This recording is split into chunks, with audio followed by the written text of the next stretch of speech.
Convention Center in Anaheim, California. The PBA is live on ESPN with a 61st U.S. Open, the third major of our PBA season. With the help of our house band, Bang, Bang, Bunny, our 5 finalists gunning for the $100,000 first place prize are ready to roll. First from Espoo, Finland. He's 20 years old and the first foreign amateur to advance to the finals of a major. Osku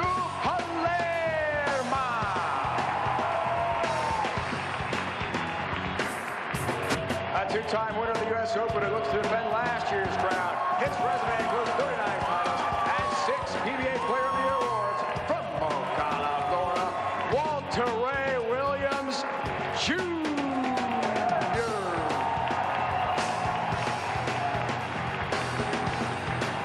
His 22 career titles include 1 major, the 1988 PBA National Championship, the only man of all 300 this week at the U.S. Open. From Atlanta, Georgia, Brian Voss. From Dallas, Texas, making his tour-leading 6th TV appearance of the season. He has 5 pure titles and finished second at last month's ABC Masters. It's Chris Barnes.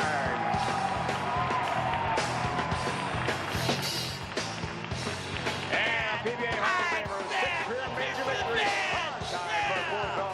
A 2-time U.S. Open champion from St. Anne, Missouri, near St. Louis, PDW, Pete Weber.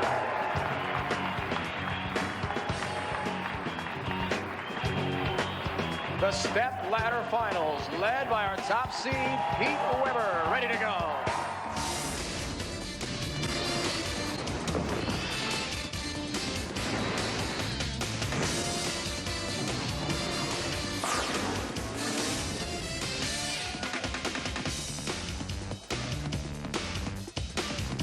Presented by Jackson Hewitt Tax Service. It's the 61st U.S. Open. A big crowd, a rock and roll band, and the world's best bowlers all bidding for a major title. Dave Ryan, Randy Peterson. Randy, let's check those matchups. In our first match, Osku Palermo of Finland makes his first ever appearance in a TV Finals and takes on the all-time appearance leader, Walter Ray Williams Jr., who makes his 142nd show today. The third seed, Brian Voss, and his 22 career titles awaits the winner in the quarterfinal. In the semifinal, Chris Barnes, who has made the TV Finals of all 3 majors this season, waits for his opponent. And Pete Weber, one of 4 players to win the Triple Crown, is 1 match win away from his 7th career major. Yeah, hello and welcome everyone to Southern California, 3rd major of the year. Glad you could join us, Dave Ryan. Randy Peterson, thoughts lane side from Holly Rowe in a moment. Randy, it's a blast from the past, the old PBA format you know so well, so the bowlers had to really test their endurance. A lot of games, step ladder final today. Pete Weber is the top seed. Yeah, Pete Weber being in the enviable position of only needing 1 win to win this championship.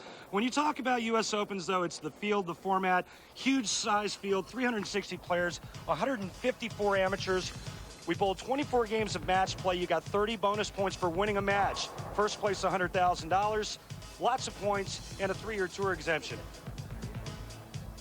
And U.S. Open, oil pattern, always difficult.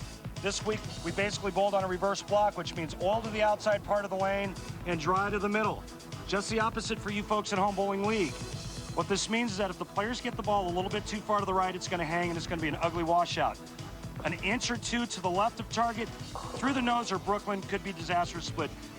And Dave Ryan, for me, the theme this week, along with a lot of other players, was man against machine, oiling machine, that is. But these 5 guys today were able to manage their games, and when they found a consistent line to the pocket, they took advantage of that, shot after shot, game after game, and day after day. Very intriguing 5-man field, Randy. 4 bowling superstars, 3 Hall of Famers, and a player from Finland no one's ever heard of.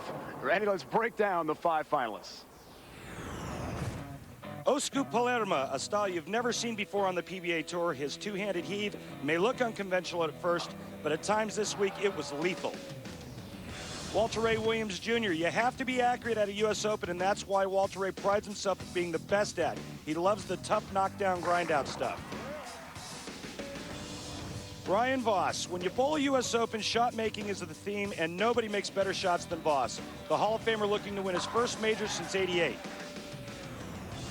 Chris Barnes has made the show in all three majors this season. He finished second to Walter Ray a couple of weeks ago, using that as the impetus to win his first major. Pete Weber with 6 major victories to his credit. No surprise he's on the telecast today. His audacity and persistence is why he's a threat in every major. Talk about pressure on Osku Palermo. He's 20 years old from Finland. He's never been on TV before. He makes his debut against the Hall of Fame legend Walter Ray Williams Jr. with his 39 career titles in all those majors. So Palermo with the unorthodox two-handed delivery against the legend Walter Ray Williams Jr. The first match from the 61st U.S. Open is next.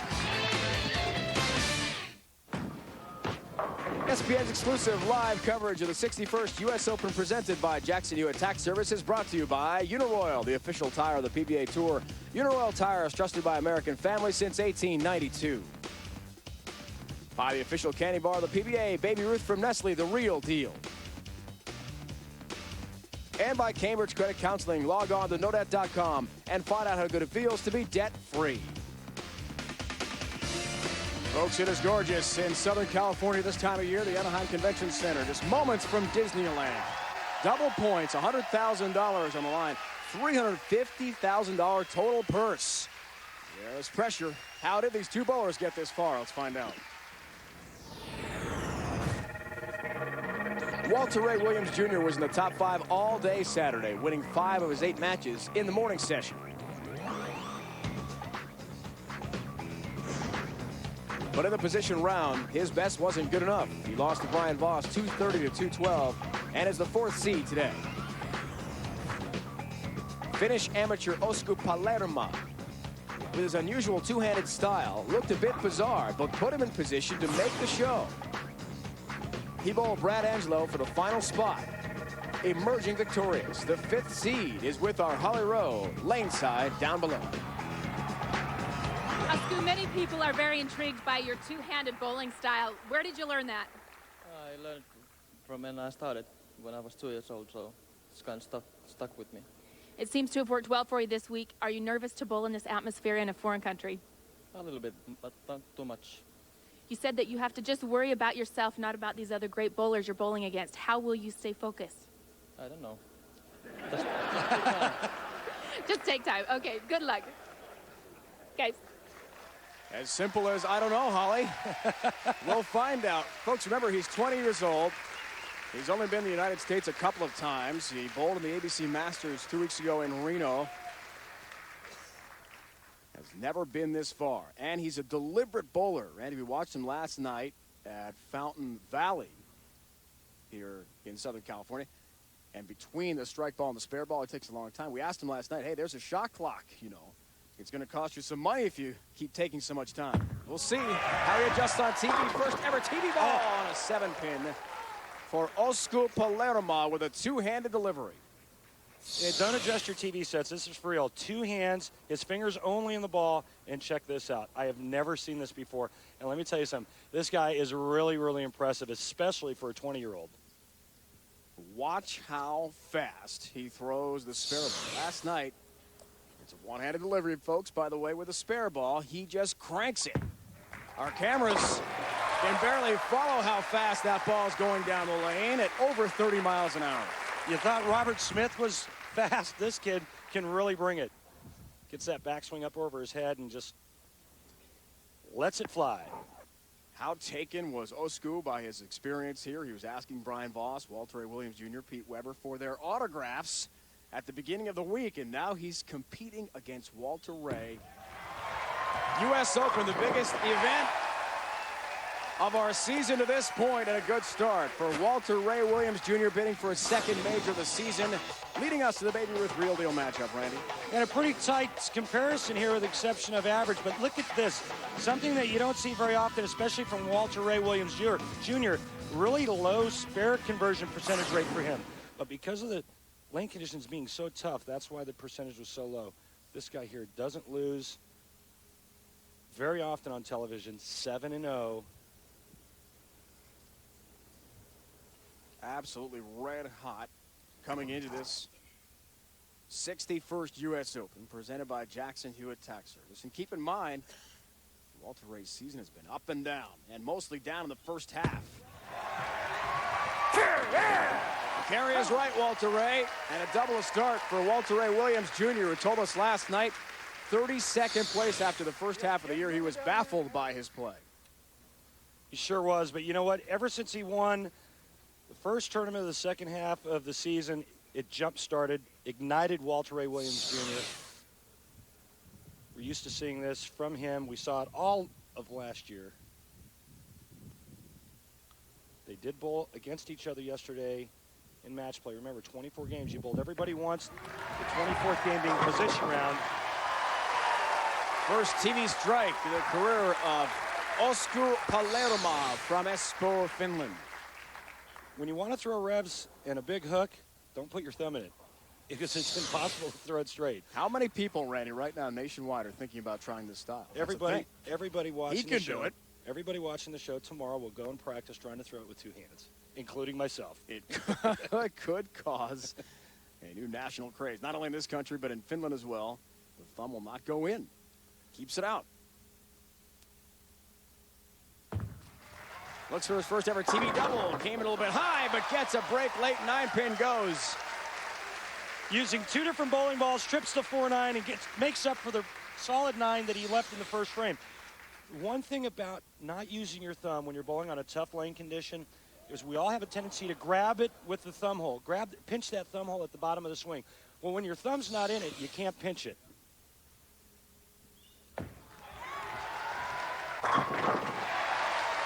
Walter Ray Williams Jr. will have none of this, losing to a rookie. Turkey to start for Walter Ray, and a 10-pin lead. In his wins, big numbers. Not so much the losses like he had against Palermo in the match play stat we showed. But you know, the thing about it was that when he didn't win, he didn't shoot 140 and 150. That's what kept him in the tournament. Up 10, looking for a 20-pin lead and a four-bagger to start. Walter Ray Williams Jr. has it right in the pocket. 60 feet to success for the Hall of Famer. As tough as the lane conditions are, when you get 5 guys on a pair of lanes for a half an hour, you can wear out a spot on the lane to help get your ball to roll up into the pocket more consistently. Walter Ray playing outside second arrow. Osku is playing inside. Osku, as you mentioned with Holly, started bowling at 2 years old, and because at 2 it's hard to throw a bowling ball that far. That came in way high through the nose. And the 3-6 up for Palermo. Never adjusted from the style, although he is working on a one-hand delivery. Well, if you notice, he went to another ball in the right lane after throwing a strike in the second frame with a different ball. I don't know if it was a mental error. First time on TV can do strange things to you, or if he just decided he didn't like the way that one ball reacted. He is moving at a much faster clip, folks, than last night, where he took so much time between the strike ball and the spare ball. And with that laser beam, plastic ball goes right at the 3-6 and takes care of his spare. The PBA Tour season heading down the home stretch. PBA.com, your best source to find out all the latest PBA news. Special sections detail who's on the bubble. The top 8 getting to that round of Super 16. The exempt field as well for next season. Stories, stats, player features, and more, all a mouse click away. www.pba.com. Osku down 22 pins. Incredibly enough, did not play hockey growing up in Finland. Had to be one of the few kids who didn't in Espoo, Finland. That comes in on the light side. Really likes soccer, though. That was the other sport in addition to bowling, playing on the defensive end of the soccer pitch. Check out his eyes, staying on the target.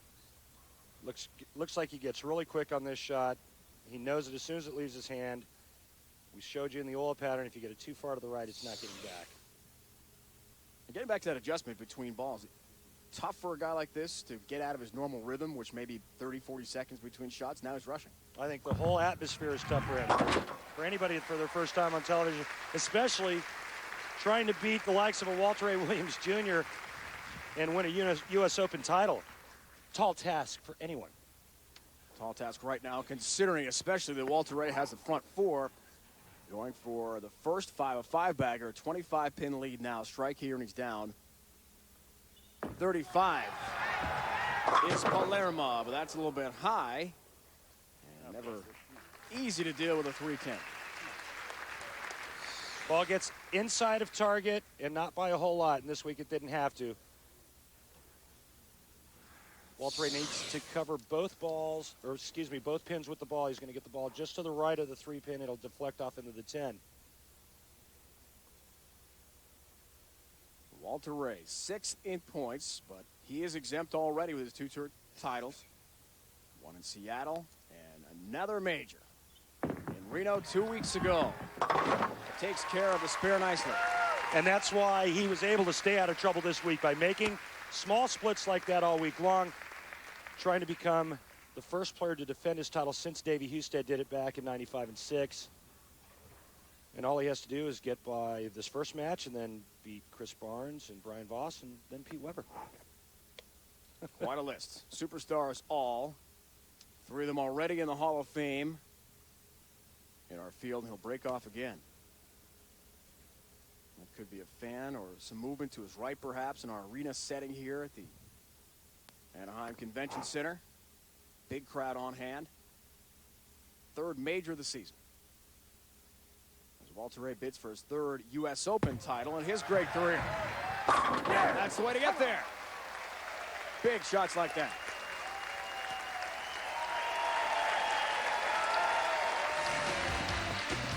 Been a very interesting 2003, 2004 for Walter Ray Williams Jr. We'll talk about that. Also conclude this exciting match. Will the rookie advance or the Hall of Famer to the next step? Our step ladder format. Hey. Last year's U.S. Open from Fountain Valley, California was a record-setting day for Walter Ray Williams Jr. Not only did he win his 2nd U.S. Open title, but in doing so became the first player to win $3 million in career earnings. In the championship match, Walter Ray beat Michael Haugen Jr., earning his 36th career PBA title and the $100,000 first place check. 2nd U.S. Open title a year ago for Walter Ray Williams Jr. He's won 2 as well. Pete Weber. Maybe 2 becomes 3. Chris Barnes in the foreground waiting as well. Pete is the #1 seed, so he's just got to win 1 match to take another major championship. It would be his 7th of his great career. He's clinched $50,000 in the run-up prize already. He'd like a lot more, as would Osku Palermo from Finland, who leads the 4. Staying with that blue ball on that right lane after he struck with the other ball. I'm not sure why, but he knows what he's doing. That's why he's down there and I'm up here. Osku has wrapped up $10,000 at least with the 5th place money. Should he lose this match, it's about 7,500 euros back home. It's a lot. Yeah. Finland has gone to euros. They used to be on the marka monetary system. Family back home is logged on right now on PBA.com. That's how they're watching the show. Mom Sointu, dad Timo, brother Tony, who's 17 years old and also has been bowling for 8 years, but he bowls with 1 hand only. Quite a story for this young man from Finland, who, as he's mentioned, has had some back problems, Randy. So he's worked hard on the 1-hand delivery with a strike ball. That may be next for him. Said he's been working real hard on trying to get it with just 1 hand. 2 hands work very well, though, thank you. All 10 down for Osku Palermo. The last player to win a PBA title on the tour not using his thumb, my buddy Mike Miller. He also bowled a 300 game on television in Reno. This 2-handed thing I've never seen before. Looks pretty awesome. A bit distracted again. He'll reload now and get ready to go with a 23-pin lead. Up 33 pins with a strike here. Trying to double in the 7th. Max numbers, bottom left of your screen. 278 for Walter A. Williams Jr. Thanks, Ian. No problem. Lots of distractions down the lane. It's the problem that we have in arenas. Remember the one arena finals where the fan actually snapped a flash photograph of Walter Ray right in his downswing. It was last year at Siena College, Loudonville, New York, and the arena setting as well. It is different for the bowlers than the normal bowling centers we have a lot of our TV shows on. It can be distracting. Let's see how close they are to the bowlers there. Walter Ray Williams Jr., a master at focus and concentration, overcomes any distraction for a big strike. That's why he's a Hall of Famer. Now check out where he's playing on the right lane, around the 6th board, pretty straight, not a whole lot of loft. Check this out. Left lane, 11th arrow or 11th board with a little bit of loft. That's why Walter Ray is great. Hall of Famer, 39 titles, 2 away from the mark set by Earl Anthony at 41. Looks for a strike and a 10-pin. Trying to take a 44-pin lead there. Up 33 is Walter Ray Williams Jr. as he bids for yet another title. As you mentioned, to try to get close to Earl Anthony's record. Never thought, as we see the great numbers with single pin conversions, heading into this year he had a chance to catch Earl, which is now very realistic. With all the events left in the second half of our year, he could win here today for number 40. His goal, as he told us last night, make 5 shows, win 1. This will be his 3rd show and a chance for a 3rd title in it. Well, the tour going to an all-exempt field and all-match play next year. Walter Ray Williams, in my opinion, will pass Earl Anthony in the all-time career title list. And he'll probably do it next year, although I wouldn't put it past him if he did at least tie Earl this year. Top 8 in points get to the World Championship round of Super 16. That's a big goal for the bowlers. That came in way high. In fact, a Brooklyn strike for Palermo.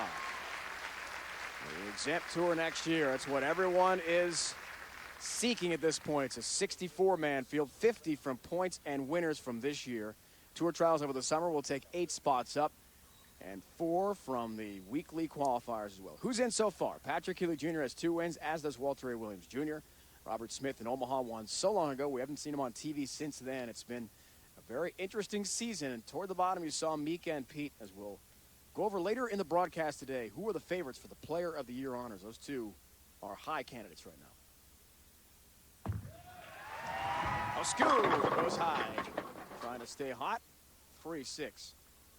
And that, my friends, will be the end, in all likelihood, of Osku. This ball is left of target. Goes right through the nose, only leaving the 3-6. But he needed to strike there to keep on Walter Ray. If he would have struck out, he would have been in the 240s. Right now, with a spare here, he can shoot 222. Walter Ray Williams Jr. going at a 227 pace, meaning if Walter Ray strikes and spares out, he will shoot 227. Right now, Walter Ray, all he needs to do is do what he's been doing the whole game. Stay out of trouble, avoid open frames, keep the ball in play. And a big strike here in the 9th frame, well, it will prove to be a big step towards winning this match. I wanted that ball to fade. That came in a little bit high. He was not happy with that release at all. In this scenario, the fans are very close on the right of Walter Ray. The TV pair, the 2 right pair of our 4 here in Anaheim. So the fans are right on top of the bowlers, and that can be distracting. It's intense fan participation here. Look out. That good seat. 10-pin.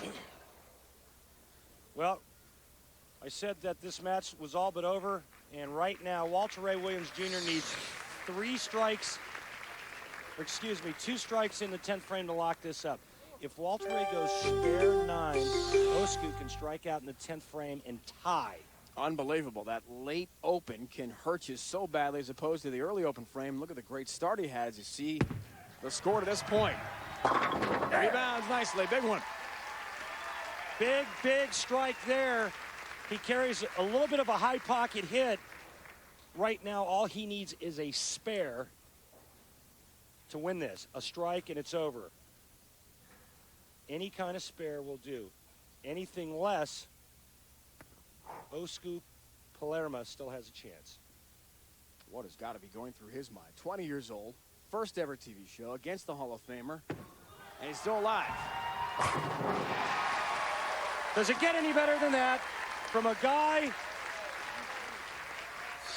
the quality, ability of Walter Ray Williams Jr., you're just not surprised when he steps up and he does something like that. That's why he has 39 career titles. And what a tall order to ask of a young 20-year-old who's not even from this country to try to take on and defeat Walter Ray Williams Jr. Looks like it'll be too tall a task, although that comes in right through the nose. But it's still enough. He does advance to the quarterfinal to take on fellow Hall of Famer Brian Voss. And the head-to-head matchups 3 and 4 against BV. Pretty good average. What a week it has been for Oscar Palermo, who tomorrow returns to Europe. He told us last night, regardless of the result today, he was heading back home. Brian Voss is waiting. Getting himself focused. That ball high. Doesn't leave the big four, but close to it. Oscar has got to enlist in the Finnish Army. That'll have to happen before he pursues a full-time career on the PBA Tour. He's only 20 years old. Watch how hard this one is. He's going to really wing it. Oh, yikes, with a loft. That's about 52 kilometers an hour, 31 miles an hour.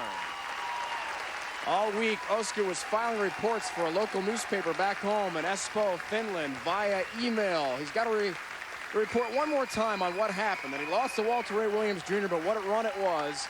228 to 198. So Walter Ray looks for his second major of the year. He's to the quarterfinal against Brian Voss. It's been a rough year for the Hall of Famer Parker Bohm III. Can he rebound and try to make exempt tour status for next year? We'll find out. Holly Rowe has a word with Parker when we return.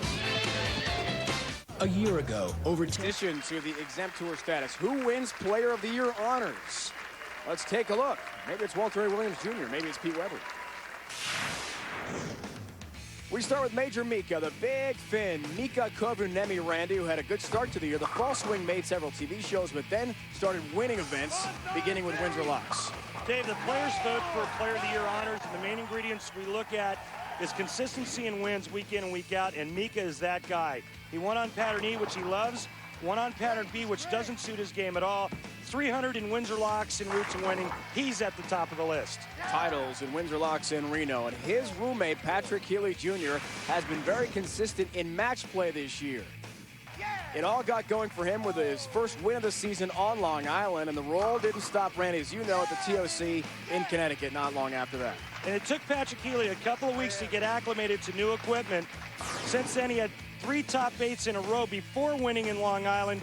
He followed that up by beating me at the Tournament of Champions for his first major win. But for him to win this award, he needs to win 2 more events or the season-ending World Championship. Randy's someone who knows a lot about Player of the Year honors, Walter Ray Williams Jr. He's won 6 in his great Hall of Fame career. What an amazing story. First half of the season, no TV shows, no wins. Now he's won 2 times in the first 4 weeks. Second half of the year, all starting in miraculous fashion against Lonnie Walchuk. Just when you thought Deadeye was dead and buried, he wins to start the second half of the season. 2 weeks later, captures the Masters. He's been a model of consistency his entire career. With a win today, awfully tough not to vote for him. You ask who the vote should be with PDW, he says himself. He's confident he has just an incredible season, consistent with the points, and he has a victory as well. And told me last night he thinks this is the best year he's ever had on the PBA Tour. The most gifted player ever to throw a bowling ball, surpassed his Hall of Fame father in every statistical category, and the Player of the Year honor is his holy grail. With a win today, he'll be #1 on the list for Player of the Year honors. Won his 30th title in incredible fashion when Duluth's left the 10-pin in Medford, Oregon this year. Well, we're talking about Player of the Year honors. 2-time Player of the Year, Parker Bohm, joins us now. Parker, we talk about the season and how the format has changed. You find yourself in the Hall of Fame, a 2-time Player of the Year, but maybe not going to be on tour next year because of the new format. How do you approach that? Well, you know, Holly, since 1989, I've been in the top 16 in the points every year. This year, I find myself outside of the top 50 looking in. But there's still a long season to go. I've been working on some things. Obviously, had a small back problem here. We've overcome that.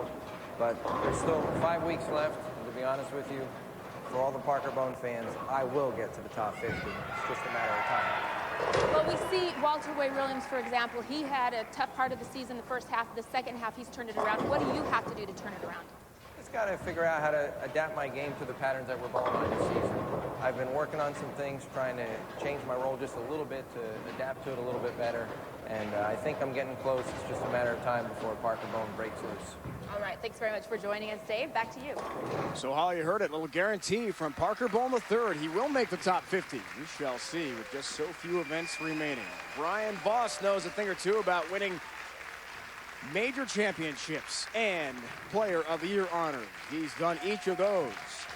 Another one of our legends in a stacked field of 5 superstars going for a major championship. BB Brian Voss from Atlanta, Georgia, with all the emotion, is back on TV. Walter Ray Williams Jr. stands in his way. Stepladder format. Old school PBA. What size? 15. Tire sizes to fit most vehicles. Beautiful Southern California, where the weather is fabulous for all of you those freezing in the Northwest, the Northeast. It's great out here, folks. And inside, things are hot too. Our house band, Bang Bang Bunny, continuing the party atmosphere. Rock and roll bowling going on. Brian Voss, another interesting ride here to the TV show. How did he get this far? Let's find out. A focused Brian Voss was around the top of the leaderboard all week. He averaged 235 in his wins while mowing through the field. In the position match last night, BV made the elusive 7-10 split, sending the crowd into a frenzy and propelling him to victory over Walter Ray Williams Jr. He's now with Holly Rowe laneside.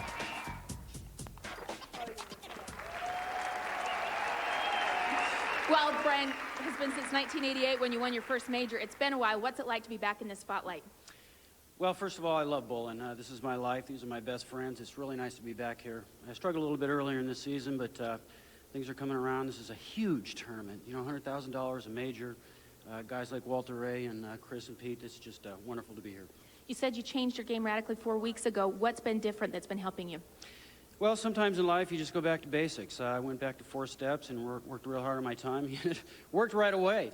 My thanks for AMF 300. They're customizing some balls for me, and thanks, guys. All right, seems to be working. Dave, back to you. February 23rd, Holly, 2003. Last time we saw BV Brian Voss, one of the legends of our game, on TV. The Tar Heel Open, Burlington, North Carolina, lost to Pete Weber in the title match. 245-182. We saw his last win in Memphis of last year. What a victory that was. Danny Wiseman, really exciting bowling with his 2 sons, Joshua and Cameron, who are locked in right now back home in Atlanta. They were there laneside to watch Dad win in Memphis. Now I'd like to see him on ESPN win in the stepladder format over fellow Hall of Famer Walter Ray Williams Jr., who has a great start. Oh, we saw Walter Ray lofting it a little bit the first match. Watch this. Wow. A full arrow left of where he was at the start of his last match. That means the lanes are breaking down. They're breaking down quick. What focus and concentration for Walter Ray Williams Jr. CPV at 45 years old. We have a veteran field here with the exception of our youngster, old school Palermo from Finland, just 20 years old. Beyond that, beautiful. The graybeards of the PBA, and these guys know how to win in big situations, leading us to the Baby Ruth Real Deal matchup. The 40-year-olds know how to get it done. Spare conversion percentage a bit low for Brian Voss. He had the edge in average, though. And speaking of average, you see what Brian did in his wins. And when you shoot 235 in match play and you get 30 bonus points, that's like bowling 265. And when he bowled bad, it was only a 201 average, so not devastating. That's what kept him in the tournament. With a field size of 360, folks, to begin. That really had a hurry, then did. 40-foot oil pattern, as we talked about. Interesting ball reaction from Brian Voss there as it hurried late at the end of the oil when it grabbed onto the friction and then sprinted to the pocket. About a board ride of where Walter Ray is playing soft hand, soft speed, and you think Brian wants this win, this tournament? Told us he went back to 4 steps, and that's what's made the difference for him the last 3 weeks. About a month ago that happened, a little bit high, and a 4-pin for Walter Ray Williams Jr., who on that right of the TV pair has had some struggles. You saw those numbers from Brian Voss. Wins and losses to make the top quarter of the field. It was a 198.33 average. To make the top 24, 206.11 to get there. So the numbers have been low across the board, really, with this oil pattern at 40 feet. Walter Williams Jr.'s wife, Paige Pennington, as usual. Lane side to watch her husband. Pete Weber's wife, Tracy, here, of course. We'll see in the title match. Who will PDW's foe be? That's the question.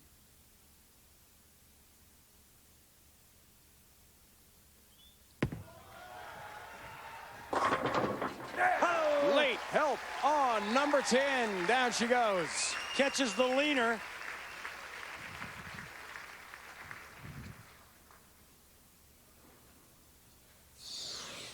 Sixpin's going to go to the sidewall and just lean on the 10. Of course, there's a messenger coming across just for insurance. Think Walter Ray wanted that hit? Oh, yeah. Still early, but he doesn't want to get down by too much early on in the match. Brian Voss perfect through 2 frames. Walter Ray Williams Jr. strike, spare strike. Looking for the turkey ball. Great field of bowlers we've had as we talked about the legend status of many, including Brian Voss, who's trying to get back in the winner's circle and win another major. Look at all the championships, and the average age is brought way down by our 20-year-old from Finland. And if you talk to our players on TV today, they're going to tell you the reason why we have what we have today is because of the old format. More games bowled, the cream rises to the top, especially under this type of pressure and bowling on this type of lane condition. 4 weeks ago, went to the 4-step delivery, did Brian Voss. Desperate to change something, and look out. That comes in right through the old schnoz. A high shot, leaving 4. Difficult spare to pick up. Ball looks like it's left of target. Cuts right through the heart, leaving the 3, 4, 6, 7. He's got to get the ball over into this area here. Throw the 3-pin into the 4-7. The ball will take out the 6. How devastating can opens be in a major? In a big match like this. Look Trying out. to get some luck. No. Leaves 3. Now he's got a rebound. Big time open frame because of the fact that he lost count and it's an open frame. This match is now all even. Just like that. And Voss had strikes in the first 3 frames. 2 or 3 for fellow legend Walter Ray Williams Jr. Really in for a treat here today, folks. Stacked field. 4 of our 5 bowlers are absolute superstars of the sport. And again, that comes in high. Again, on the second of the TV pair that has really baffled Walter Ray. I watched Walter Ray in practice after his first match. He got to throw some shots on the right lane, and he looked completely lost. This one cuts right through the heart, leaving the 4, 6, 7. And Walter Ray gives that big opening right back to Brian Voss.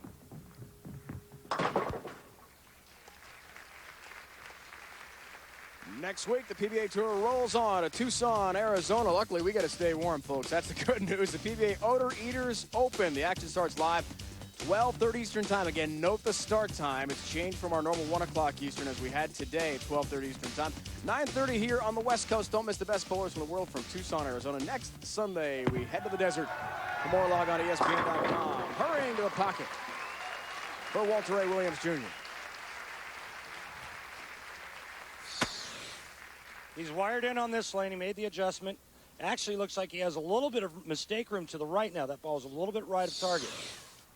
Can't do it on the right lane. I watched him in practice. When he gets it wide on that lane, it hangs.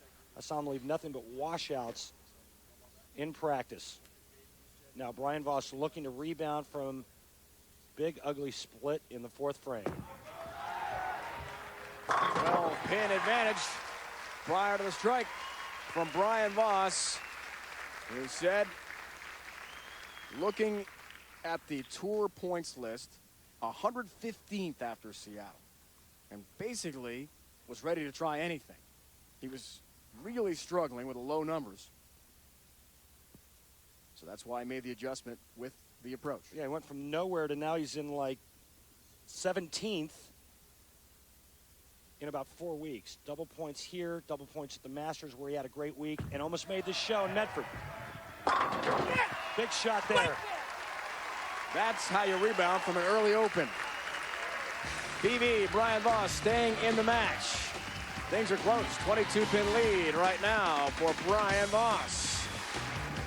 When we come back, we'll review the great Dave Husted's exploits in U.S. Open history. He's won 3 of them and finished this match as well. In 1982 at the U.S. Open in Houston, Texas, Dave Husted qualified 4th for the telecast and would average over 250 pins through 4 TV matches to capture the title. It would be his very first PBA championship. But 13 years later, in 1995 and 96, he would win back-to-back U.S. Opens, making him the very first player in PBA history to own 3 U.S. Open titles.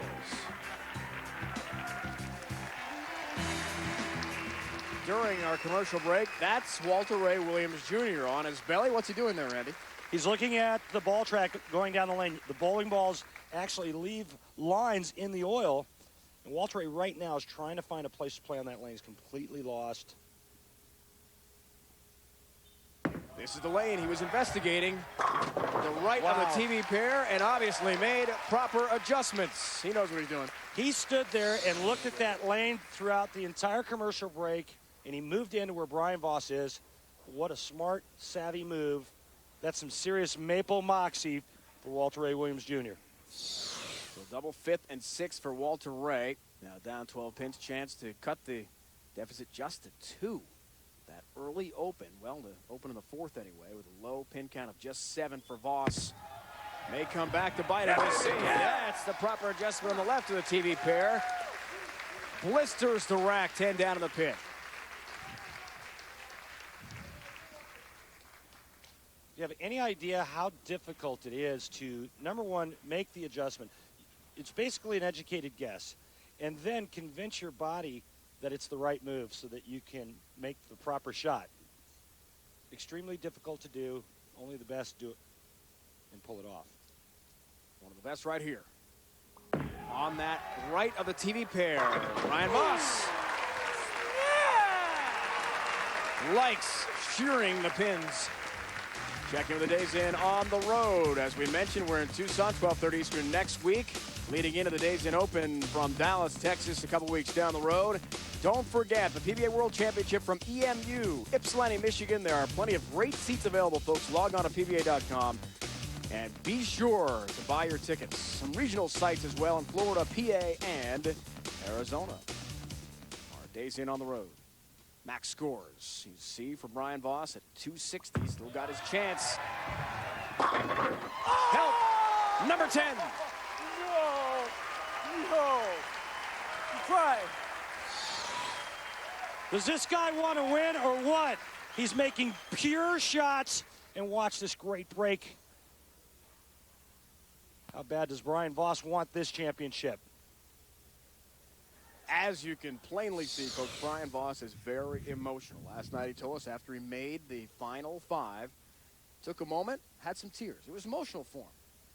A little bit of a cry for Brian last night because of how hard he's worked to get back to elite status, and that is a high shot for Walter Ray Williams Jr. again on the right of the TV pair. The right lane is Walter Ray Williams Jr.'s Achilles heel.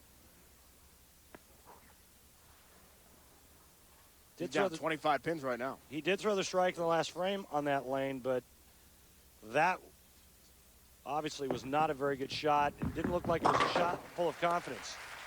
Covers a 3-6-10 nicely for his spare. Tonight, AFC NFC Pro Bowl returning to ESPN, one-of-a-kind NFL event, game for the fan. More mics, cameras, innovative technology like Skycam promise superior access that only ESPN can deliver. Peyton Manning, Jamal Lewis, Priest Holmes lead the AFC against Brett Favre, Amon Green, and Randy Moss of the Vikings.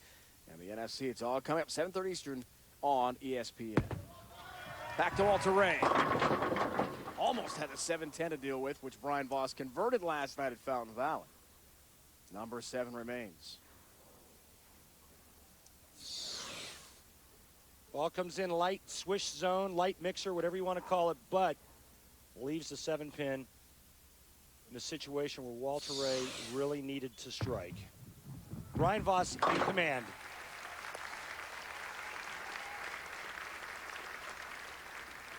Two sons are watching closely back home. Josh, 11. Cameron is 10 years old in Atlanta. They were following Dad every shot, frame by frame, on the internet on PBA.com, on the webcast. And last night, It's a little bit tight. and that's his best Austin Powers impersonation. You see the number 7 of 8 strikes. He has been red hot here. Josh and Cameron were lane side, as we talked about early in the broadcast, for that incredible win in Memphis last fall, in the fall of 2002, last season. He's been close to making 3 shows, but it's been a struggle for him.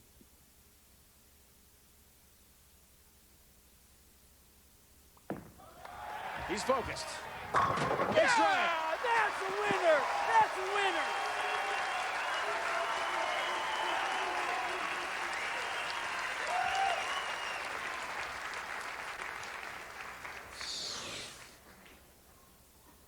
Absolutely perfect in the 9th frame that wraps up the match. Watch the whole crowd. Just needs 5 pins here, Randy. Shut out Walter Ray Williams Jr. Advance on to the next round. There she is. Another strike for BV. Brian Voss is through to take on Chris Barnes. Last night, Brian Voss told us that after the tournament in Seattle, his bowling life was on the line with 9 weeks to go. A lot of soul searching. He basically had no feel, no nothing. He went back to basics, back to 4 steps, which is what he used on tour for 14 years, and all of a sudden found some timing. Well, fast track to the end for Walter Ray Williams Jr. The late open for him in the foundation was just a killer. A lack of pin count anyway for Walter Ray. And the open he had in the 4th. Each had opens in the 4th.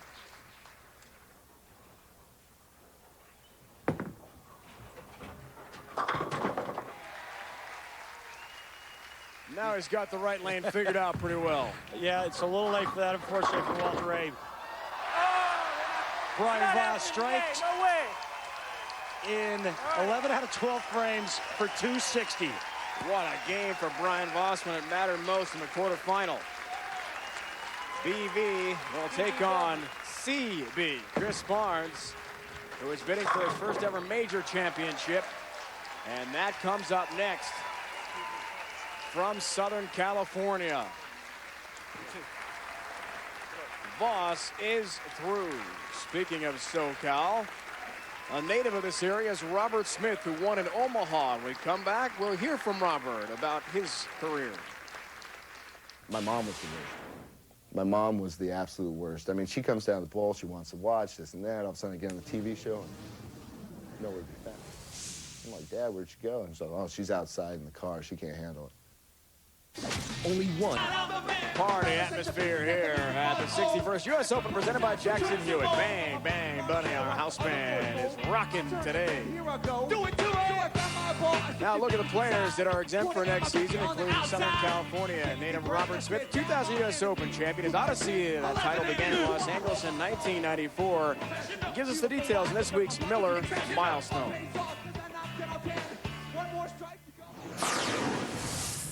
That week started out bad because that was the day of the Northridge quake on that Monday. So the next day, I mean, everything is just a mess. That whole night when I knew I led and made the show, I mean, that was probably the worst sleep I've ever had. I mean, I bet you I didn't put in 2 hours tops. From even watching the show, still now, I can't believe how much I was sweating. I mean, I was absolutely just petrified. Then the show starts.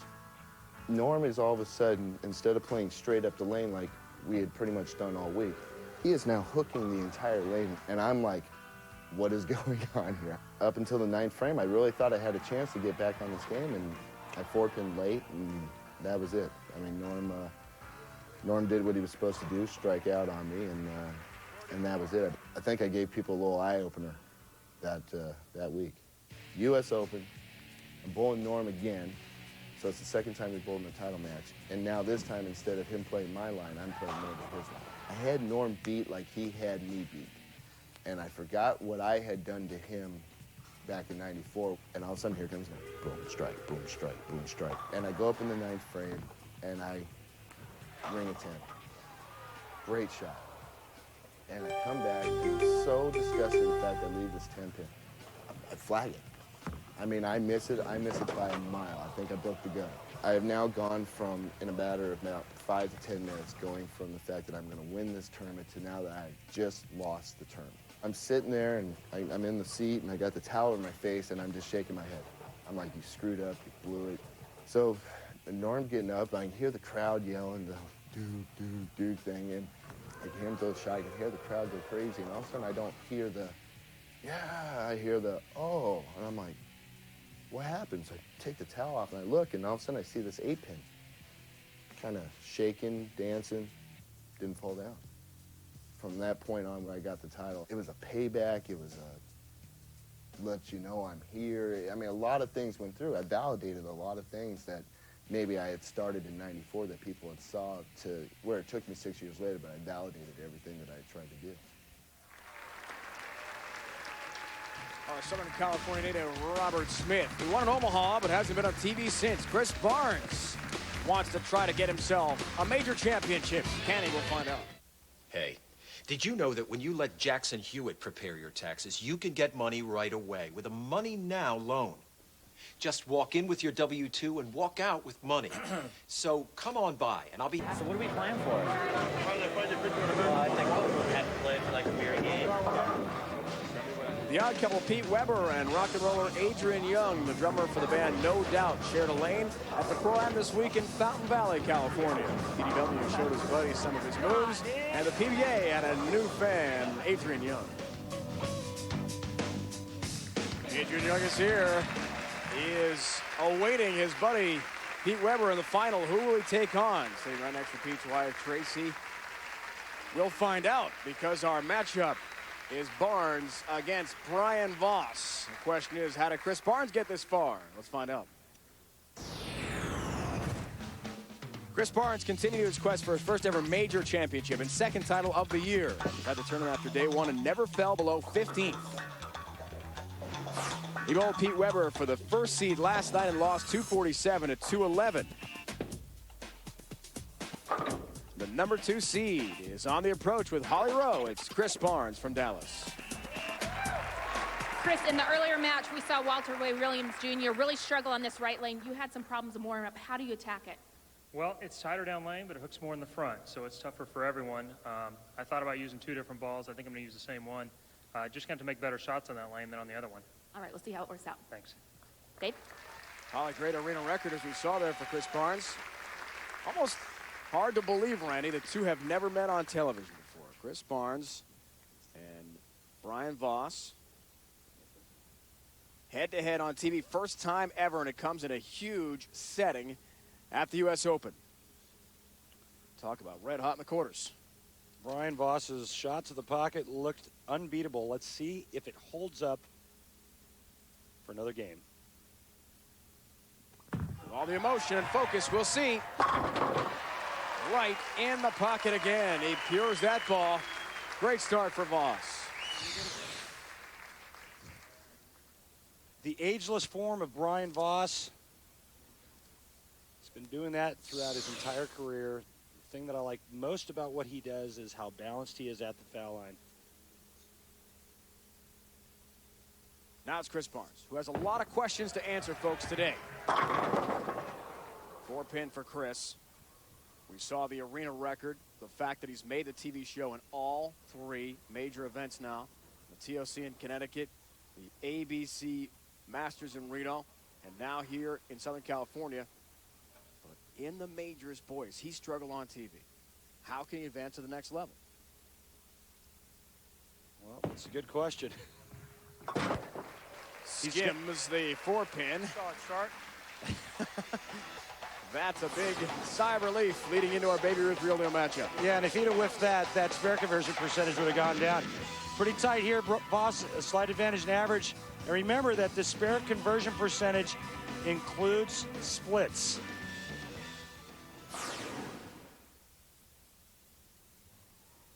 First average we've seen that was under 200 when he lost a game. Now it's a one-game format, Randy. Win or go home as he bids for his first ever major. What kind of an advantage do you think a player like Brian Voss has, having won major championships in the past, over Chris, who's still, as we saw, 0-6 in majors on TV, trying to get there? Well, I think the only advantage that Brian has is all mental, because of the fact that Brian's won 22 times on tour, and Chris, in my opinion, right now is struggling with winning. The one thing that he's not doing in his career. He's done everything else. He makes shows. He beats everybody, for the entire week until TV day. That's on TV for Voss. Look out the right of the TV pair, which has been the bugaboo lane. I'd like to thank Jack and John, the BPA President and Executive Director of the Enterprise Association, for all their wonderful help, hospitality, and their great staff getting all the event preparation taken care of. There's so many people to thank who do unbelievable jobs between the two centers in Fountain Valley, where you competed, and here at our arena final setting at the Anaheim Convention Center. Fountain Bowl's been around a long time. I actually bowled there when I was a junior bowler, when I was a member of the Greater LA Junior All-Stars. That's right, you're a SoCal native as well, now living in Florida.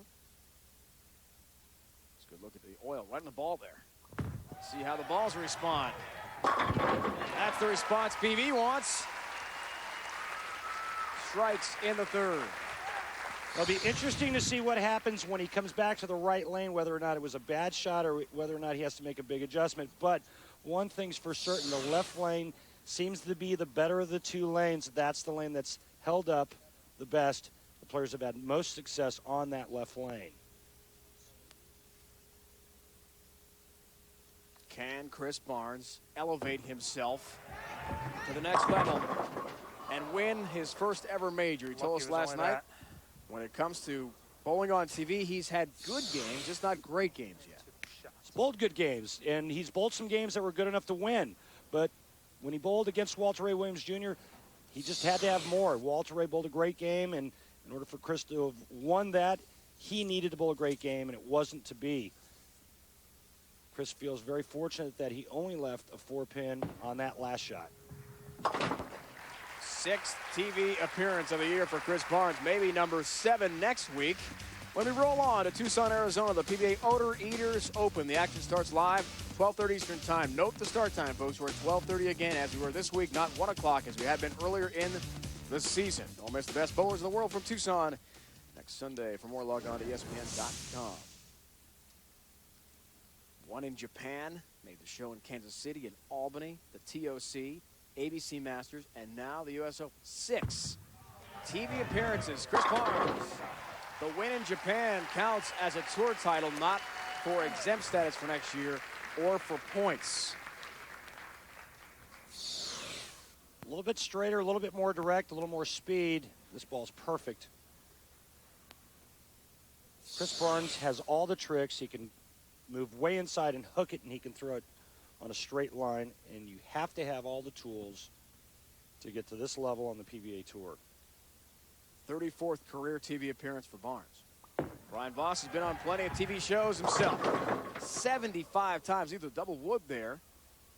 The 2-8 stands for BV. The winner of this game will be the player that figures out and conquers the right lane. Brian Voss went high in the first frame, or excuse me, in the second frame. He goes light in the fourth frame. Maybe the winner of the tournament who can conquer the right of the TV pair. Look at all the matches on TV. 75 appearances, 19 and 17 in title games, 36 appearances. Covers the 2-8 nicely. Always charismatic and so much fun to watch on TV is Brian Voss. What a character. That 2-8 spare was no gimme this week, but the lane's being dry in the middle and tight to the outside. If you missed your target just a little bit to the left, it hooked past it, a little bit to the right, and you never got up to the 2-pin. See the oil right on the ball there on that black bowling ball. How will it respond on this lane? We'll see. 9 is up. Lanes are changing. Brian has to make the subtle adjustments that we make game to game, sometimes frame to frame. Those oil rings, Dave, you're referring to is because of the weight block in the bowling ball, it actually causes what we call track flare migration. That's why there's multiple rings on a bowling ball. Takes care of the 9. Is it helpful to wipe that off with a towel before you bowl? Because of these new bowling balls, as you can see these flares, there's multiple flares, and they're determined by the amount of revolutions that a player has. A guy like Robert Smith's going to have more rings on his bowling ball than I would. But, you know, because of this urethane material absorbs oil at such a fast rate, half the players wipe the rings off, the other half, they just leave it. Oscar Palermo did quite a bit of wiping with a towel on his bowling ball. That's high for Barnes. 3-6-10 for Chris. Right lane blues, not sure what your ball is going to do out of your hand. We saw this all week long. A little bit to the left, it goes high. A little bit to the right, it hangs. Multi-pin conversion numbers, you see them there. 1-pin lead now as things stand for Barnes. The only good news for Chris is that the 9-pin's not standing up with the 3-6-10.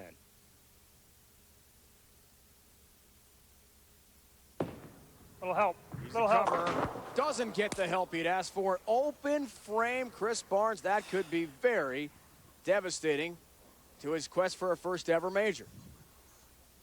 What happened? Missed left. Missed left, got the ball inside, chopped the 3 straight off the 6. And again, the open frames is what proved to be the killer for all players this week. The guys that could avoid open frames were the ones that won their match games. So now it's 13-beat deficit. That looked a little bit light, but got some help. And a strike of the 6th frame for Chris Barnes, responding well from his open in the 5th. And he's down 13 pins. Looks for a double when we come back. The 61st U.S. Open presented by Jackson Hewitt Tax Service. Trouble for Barnes on the right of the TV pair. Voss looking good.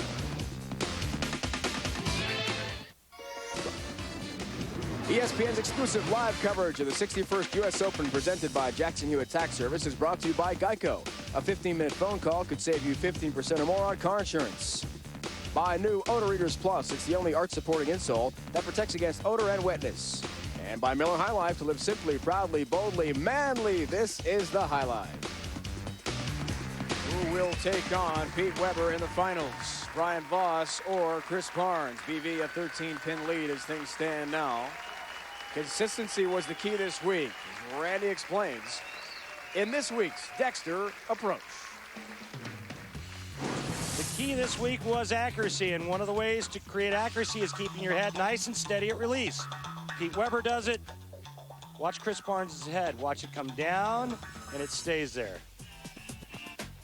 And nobody does it better than Brian Voss. Watch how steady this is. You could put a plate of food on top of his head.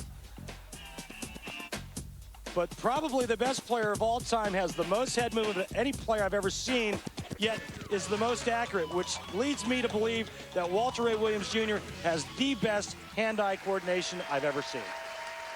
Can't argue with Deadeye success. Getting to another show, but defeated by Brian Voss. 6th frame now. BV up 13. Trying to close out Chris Barnes and deny Barnes' quest for a first ever major championship.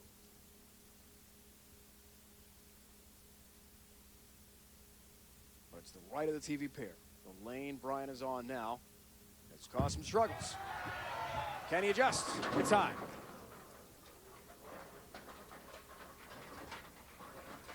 Light, high, light, high, light, high. You got to ask yourself, well, what adjustment should we make, or what adjustment should I make? And folks at home are watching going, wow, these guys are pros. Why can't they make an adjustment? And sometimes it's just not that easy.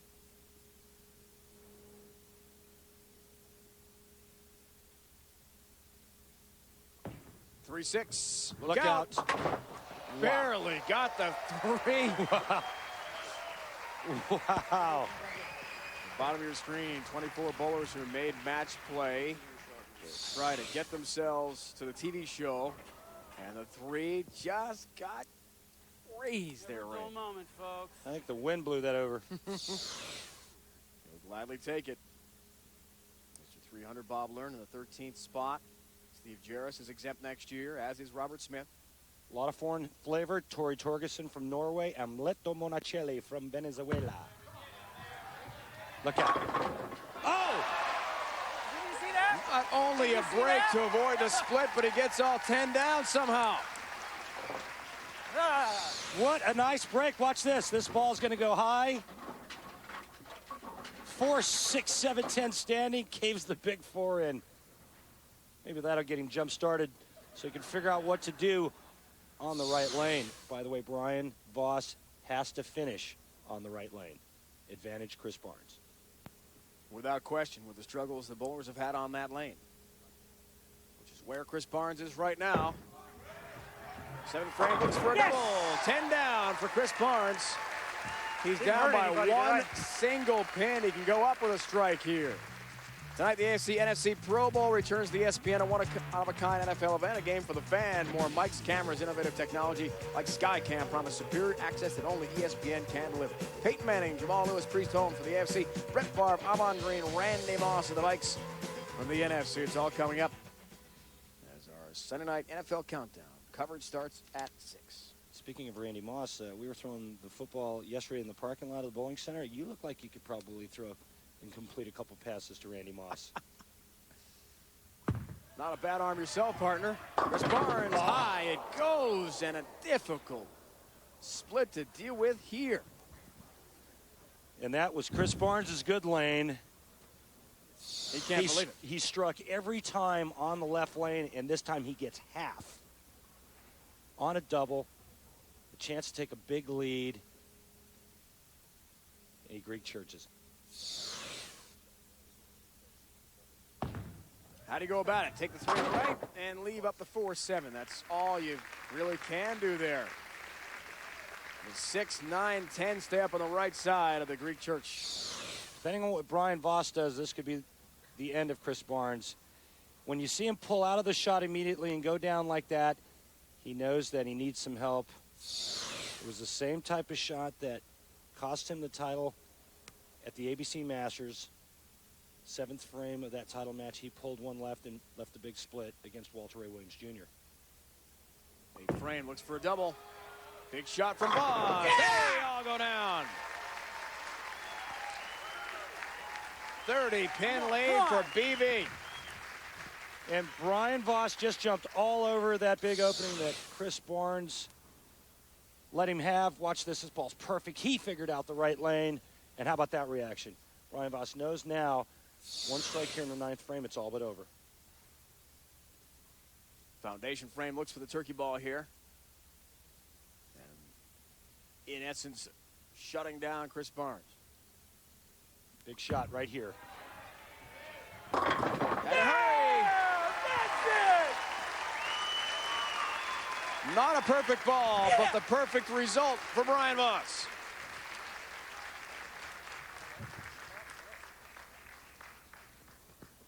Brian Voss is going to be in the 2 teens with a mark in the 10th frame. The best Chris Barnes can shoot is 197, and that shot right there all but locked it up for Brian Voss. 40 pin lead. Barnes would hope to have his wife Linda fly in this morning, but remember we're at 9:30 West Coast time start, and they couldn't arrange a flight early enough for Linda to make it. So they're watching back home. Twin boys Troy and Ryan. Family dog SP is locked in, I'm sure, to Chris's TV exploits today. Who's waiting? PDW himself, who's with fellow legend Walter Ray Williams Jr. enjoying watching for now. They each have 2 U.S. Open titles. Brian Voss has a U.S. Open as well. Chris Barnes, quest for that first ever major. Maybe it falls short yet again. Told us last night, it's just been devastating. He's given tournaments away at times. When he's been on TV, we saw the major record on television was struck. I mean, there's no secret to the fact of how talented Chris Barnes is. I mean, Chris Barnes is a great, great player. But he is not getting it done on television when he needs to get it done, plain and simple. Greek Church in the 8th frame is going to cost him this match. And he made a bad shot when he made a great shot to catch a double. I mean, you know what? He is sick right now because of the fact that he knows he's capable of so much better. 0-6 in major finals matches, he's 5-13. Now he's going to be 5-14. About to drop to 0-7 in that category. 7 pins to win for Brian Voss. Next time he's up, that'll shut out Chris Barnes. Chris told us last night a goal of his since he was a young boy growing up in Kansas to win a major. A goal that so many PBA stars like Chris have, and it's an emotional time for him. Said the exemption really hasn't been in his mind the whole time. He did win in Japan, did not give him exempt status, but he's had such a great season. He certainly will be in the 64-man exempt field next year. 7th in points heading into this TV show today here in Southern California. But it's been that goal to win a major that will still elude Chris Barnes, it appears. And that 6 count's not going to help him either. Brian Voss just throws one straight and hard down the middle, and he's going to advance to the title match against Pete Weber. You really got to feel for Chris Barnes. You just wonder what's going on inside his head when he gets up to make crucial shots like he did in the 8th frame.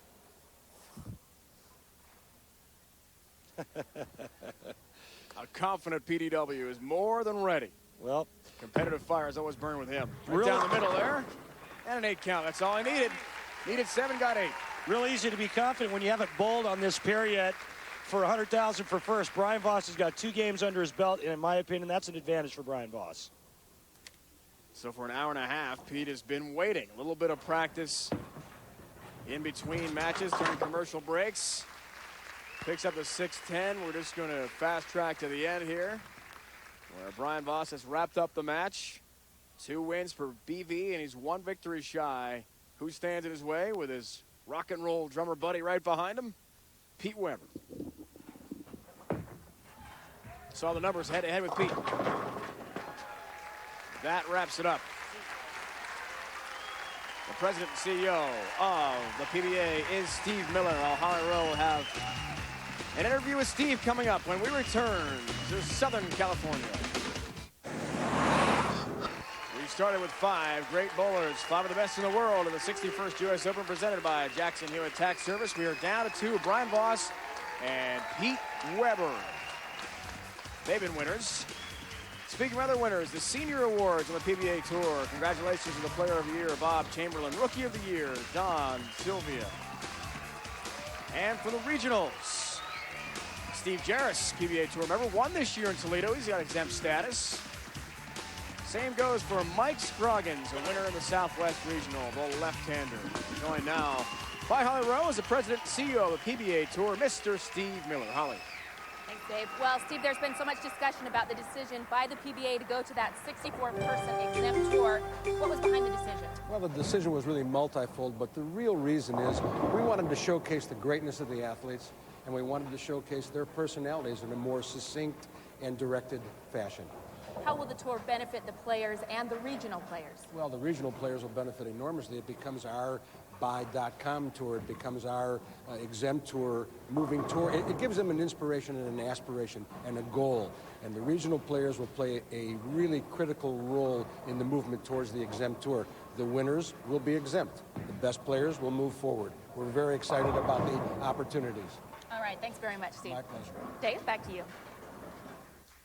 Exempt status. Chris Barnes hasn't earned it quite yet. Pete Weber has earned it. Looks to earn another major championship when we return.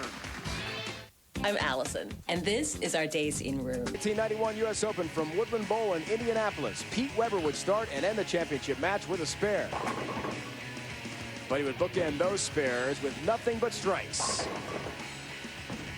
Throwing an eventual 289 against hometown crowd favorite Mark Thayer.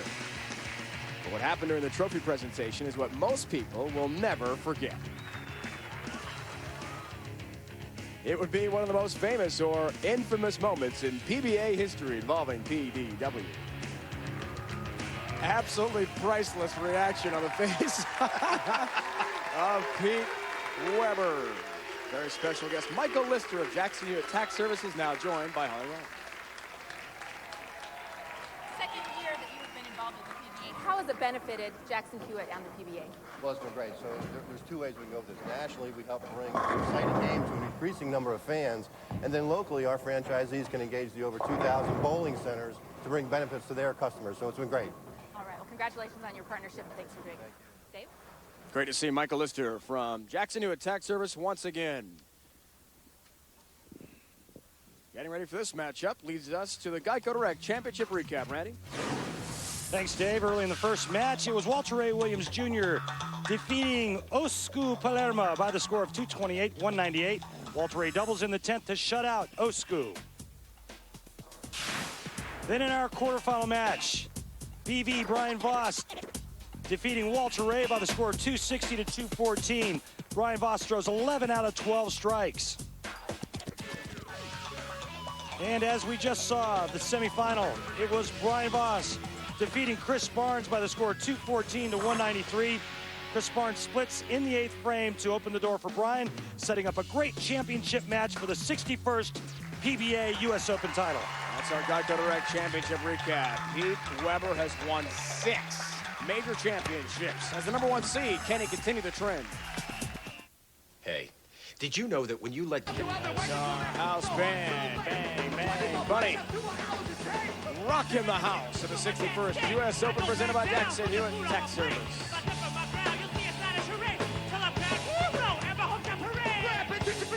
Brian Voss, 4-1 is Pete Weber against BB. How did PW get here? Let's find out. Pete Weber's run through the field began in the 50th spot after day 1, and he improved his standing after every round. His climb continued in the position round, where he blew out Chris Barnes last night in Fountain Valley. Along with his opponent in the finals today at the U.S. Open, he's joined now by Holly Rowe. Brian, how have the 2 games you've bowled so far, how will they help you in this final? Well, it's always nice to win a couple of matches. Lanes are changing real quick. I tell you what, Pete and I are great friends, but when we step up here, we don't like each other, and that's just the way it is. All right, we'll look out for that.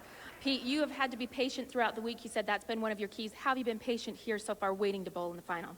I haven't done nothing real special. I just kind of watched them bowl a little bit, see where they were playing the lanes, and got a little bit of a read. So, like Brian said, we don't like each other right now. Let's get it on. All right. Dave, I'm out of here. Good idea, Holly. Clear out. You never know. Fists could be flying any moment. Classic moment. Folks, they are good friends. That was tongue-in-cheek there. Don't worry. Pete, 2nd place behind last year's Rookie of the Year in the points, the March to the World Championship, trying to get to that round of Super 16, top 8 get there at the season-ending World Championship in Michigan. So here we go, folks. 61st U.S. Open. Major title on the line. 2 Hall of Famers go head-to-head. You couldn't ask for a better scenario. It just seems like we've seen this a number of times. Brian Voss going up against Pete Weber.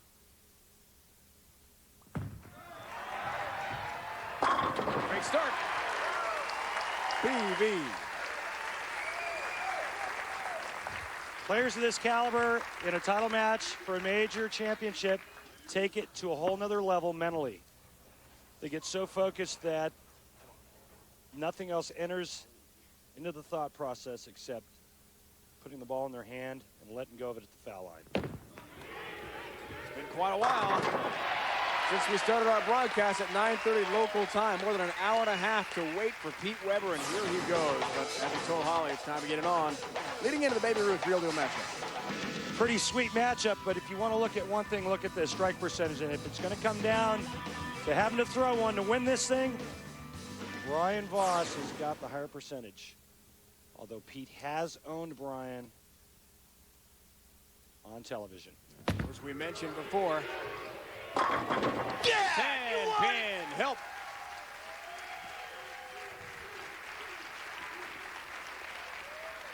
Pete slaps his hand so hard he loses one of his rings.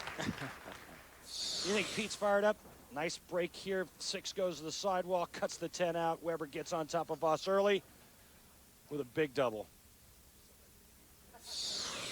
Wears a couple bracelets too, the magnetic type, to help ease the pain, fatigue in his hands, especially his wrist. Back to Brian Voss. All down again for Brian Voss from Atlanta. Take your shirt off. Let's go out in the backyard and let's get the gloves on and let's just see who the last guy standing is, because that's what you're going to have right now is a slugfest between Voss and Weber. Light zone carries it all even after 2. The emotions run high here, folks. This is a big tournament from Brian Voss. We mentioned the first half of the year was grasping at any idea he could muster, try to figure out what the problem was. But a few weeks ago, made the adjustment. And all the adjustments are paying off now for Brian Voss, without question.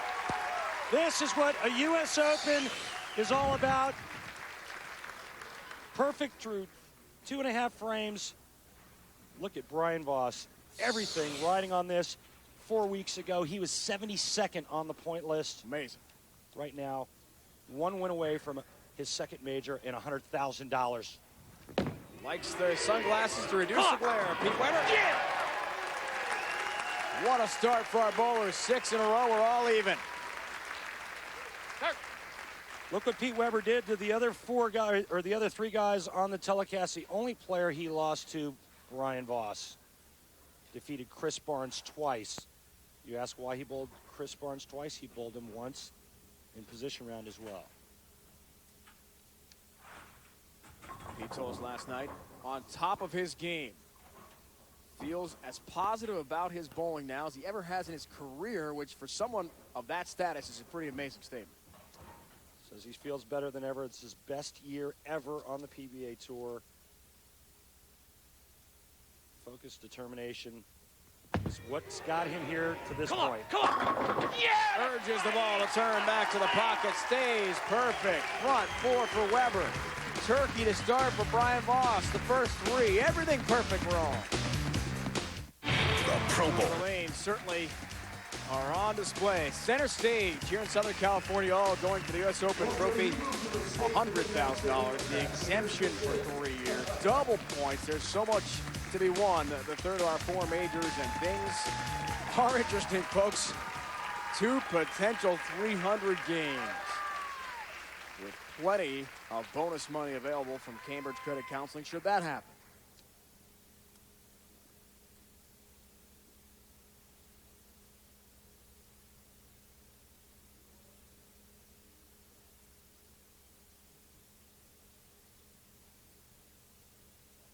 Huge crowd.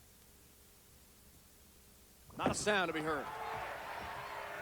Until the release, it's high. Almost had the big 4. And this is not an easy shot at all. 4-6-7. And again, the right lane jumps up and bites somebody. Brian Voss needed a strike there to keep this match all even. Please. Oh! He got it! He made it! Yeah! Can you believe that? Brian Voss! The 7-10 last night, and now this one. What I'm talking about. 4, 6, 7. They all go down. Incredible! How about this for your Euro rock and roll shot? BV makes the 4, 6, 7 out of the pit. Here it comes. Get out of there.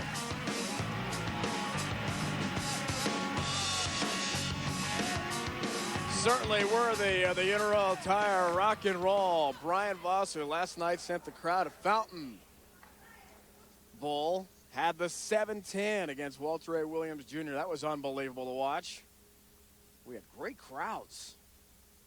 And the final qualifying rounds, position play. 7-10, can you believe it? Think I can get that? Oh my God.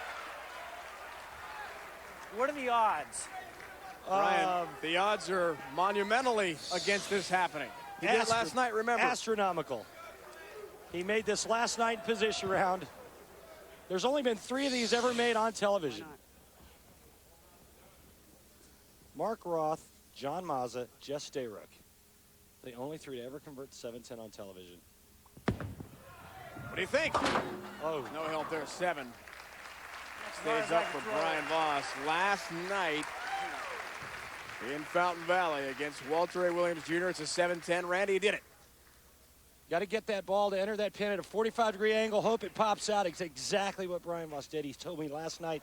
He says, you know, Rand, as soon as I let go of it, I thought I had a really good chance of making it. Sure enough. That he did. Now it's an opening. Remember, Pete's still perfect here. Looks for the front five. Got to hurry. It's high. Look out. A split for him, too. Unbelievable. 6, 7, 10. That wasn't very good. Watch the bottom of the swing here. We know that Pete likes to keep that hand nice and open at the bottom. Look at the fingers, how they're curled underneath. He grabbed it right at the bottom of the swing. That made the ball go high. Maybe an issue here as we look to try to convert that difficult shot. Kicking it across the lane, and the deck almost got the 7. A lot of thumb pain for Pete Weber.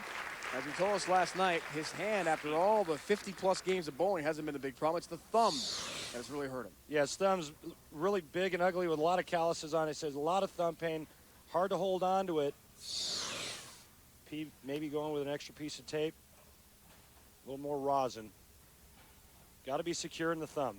11-pin lead, trying to recover from his open frame. That's high as well. 3-6 remains standing for PDW.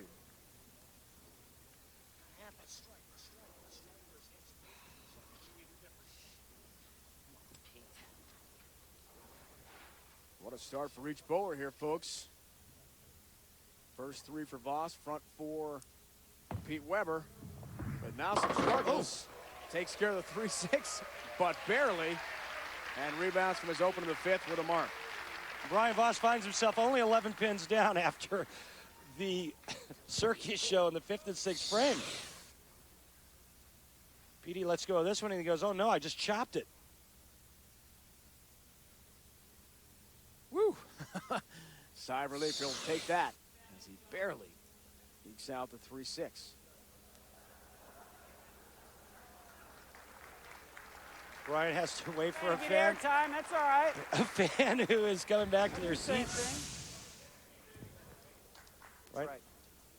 Hey, you gotta love it. He's having fun with the moment. He is a showman above all. Money leaders this year. Pete Weber's got a chance to really jack up that number with $100,000 on the line.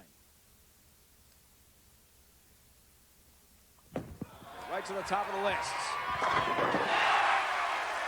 Big shot. Brian Voss not bothered by the fan taking their seat so late before the delivery. Big time shot. Brian Voss, a good 10, 12 boards left of where he started in his first match against Walter Ray Williams Jr. He's making the adjustments. And right now, Brian Voss can cut the lead to 1 pin with a strike in the 7th frame.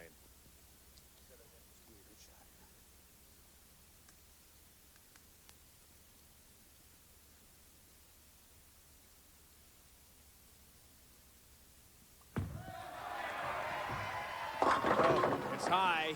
Fall. 10 Fall. won't fall, Brian. Sorry. 3-10 up for Brian Voss.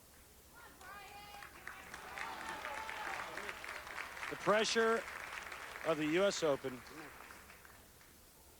all that money, Brian Voss, past struggles over the last 2.5 to 3 months. Brian needs to convert this 310. And for a guy of Brian Voss's caliber, skill level, he should make this 8 out of 10 times. Look out. The 3 stands a huge error for Brian Voss. We'll see how devastating that turns out to be. Another open frame, Randy. I think that Brian Voss got his chance when Pete opened in the 5th frame. I don't see Pete Weber opening again. Brian needed to take advantage. He had a strike in the 6th. Bad shot in the 7th for the 310. Pete Weber can get all over him right here. You heard Pete. This is you. He said it's his chance. That's how you take advantage. That's why he's won 30 titles, including 6 major championships. Maybe another title for Pete or for Brian Voss next week. We roll on to the Odor Eaters Open in Tucson, Arizona. 12:30 Eastern start, folks. Note the start time. 12:30 on the East Coast, 9:30 here in the West Coast. For more, log on ESPN.com. We head to the desert. See the max numbers. Pete a chance. Great chance for a 3rd U.S. Open. Ooh. Light, though. Gets help on the 7. And the 2 stays up. A lot of help there. Almost 210, almost 2-7. Instead, it's going to be 9 spare for Pete Weber. Right now, Pete Weber going into the 2 teens. Brian Voss can strike out. She's going to shoot 222. Brian Voss needs to start now. The strike in the 8th and 9th frame will put all the pressure back on Pete Weber. He needs 2 strikes, probably 2 of the biggest shots in his entire career. That is pressure.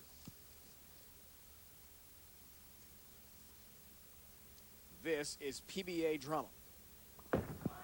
Will he respond? 10 pin. Well, he responded, and he dead-pured that shot. He got 9 for his effort, and that's the one thing in our sport you can't control is pin carry. Brian Voss made the shot he needed to make, and his reward was a big, ugly ring in 10, but it's still not over. Spare here, he strikes out, he shoots 212. Pete Weber going at a 215 pace. Almost a full year since we've seen Brian Voss on TV, February 23rd in North Carolina last year, taking on his very opponent here. We see the breakdown through 8. It was Pete Weber last season who toppled Brian Voss, 245, 182 in Burlington, North Carolina. They match up again here today. You see that Pete Weber sitting there, can't see his eyes, just his glasses like a vulture sitting on his perch, waiting for the animal to die so he can swoop down and start eating him. He's getting close. Putting things away. 2 pin for Voss. Now with a spare here, best Brian Voss could shoot is 201. Pete Weber needs to stay out of his own way, and he will win this U.S. Open and $100,000.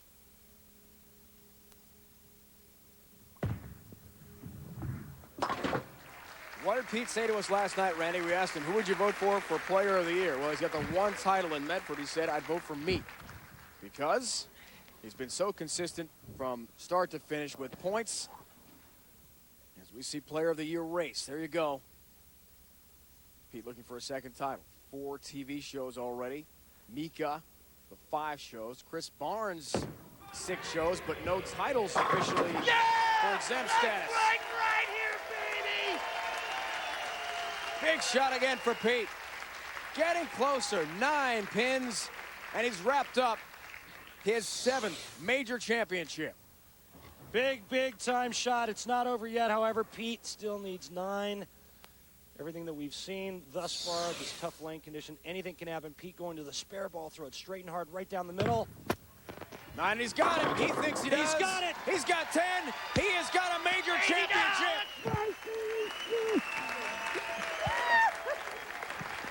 Right on, brother, right on. Yeah!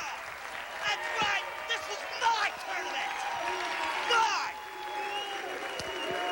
Pete Weber is the 2004 U.S. Open champion.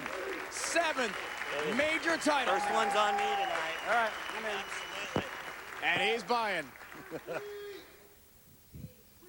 With $100,000, 3-year exemption. Tracy, his wife, can barely watch. Thank you. Right here, baby. Storm number 1, right there. That's right. Storm.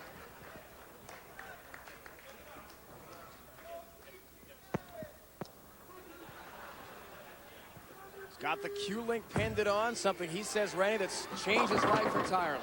A lot of guys out here wearing the Q-Link pendant. It helps our mental focus. Mika Koivuniemi wearing it. Pete Weber has changed his entire game and outlook. One of many athletes who wear it. Pete Weber is your champion. He takes care of Brian Voss in the finals. We'll hear from PDW when we return. ESPN's exclusive live coverage of the 61st U.S. Open presented by Jackson Hewitt Tax Service is brought to you by Jackson Hewitt Tax Service, where you get all the credits and deductions you deserve and fast, accurate, computerized returns. By Bear Aspirin, take it for pain, take it for life. And by Dexter, Bowling, Golf, and Casual, we have the right shoe for you. A stone's throw from Disneyland. $100,000 richer, the king of the lane, Pete Weber, with his 31st career title, along with his wife Tracy. Lane level now with our Holly Rowe. Well, guys, he promised that he's not going to break the trophy this year. During the 5th and 6th frame, you seemed like you were having some problem with your thumb. How did you readjust? Well, I thought I threw pretty good shots. The ball hooked a little early for me, so I made a little adjustment on the approach. Fortunate, I threw a couple good shots, and then in the 10th frame, I knew I needed 7 pins to win, so why risk throwing like 5 to take the spare ball and throw the high hard one? Storm's number 1. Pete, you've won majors before, but how does it feel each and every time to get yet another major title? Well, I always say it, and I'll say it again. Winning never gets old, and I love it. All right. And the last question, you told us last week, or 2 weeks ago at the Masters, you were going to be back on TV. How did you make good on your promise? Well, this is back-to-back shows. I told you at the Masters I'd make it in Reno. I did. Came here, and you said, are you going to make it? I said, absolutely. Here I am. You said you want to do it. Can you continue to do that for the World Championships next month? Well, I don't think I have to worry about the qualifying rounds for that now. I think I'm pretty much set for the top 8 and being exempt, so I'll worry about that when the time comes. And thank you, Jackson Hewitt, for sponsoring this. It's a great tournament. You're a great sponsor. Thank you very much. And thank you, Pete. Back to you, Dave. And Pete Weber, Holly, is a great champion, along with wife Tracy, enjoying the moment. 3-year exemption. Player of the Year, he says he is the top candidate. Randy, is he now? Absolutely, without a doubt. The one thing that Pete Weber has not won in his illustrious career, and he wants it. The ultimate king of the lane. We saw Walter A. Williams Jr., Chris Barnes, Brian Voss, all trying to take on the number 1 seed. As our president and CEO, Steve Miller, congratulating an unbelievable week. He is the man, Randy, without question this week. Absolutely. Pete Weber did what he had to do. He stepped up to the plate and threw the shots he needed to throw to win this. Did he ever? Congratulations again to PDW. Pete Weber wins his 7th career major, overcoming some heavyweights like Walter Ray Williams Jr. and BB Brian Moss. Be sure to join us next week for the PBA U S Open from Tucson, Arizona. This has been a presentation of ESPN, the worldwide leader in sports. For more, log on to ESPN.com. EA Sports NFL matchup is coming up next. For the entire crew, my partner Randy Peterson and Holly Rowe, it's Dave Ryan saying so long from SoCal, PW #1.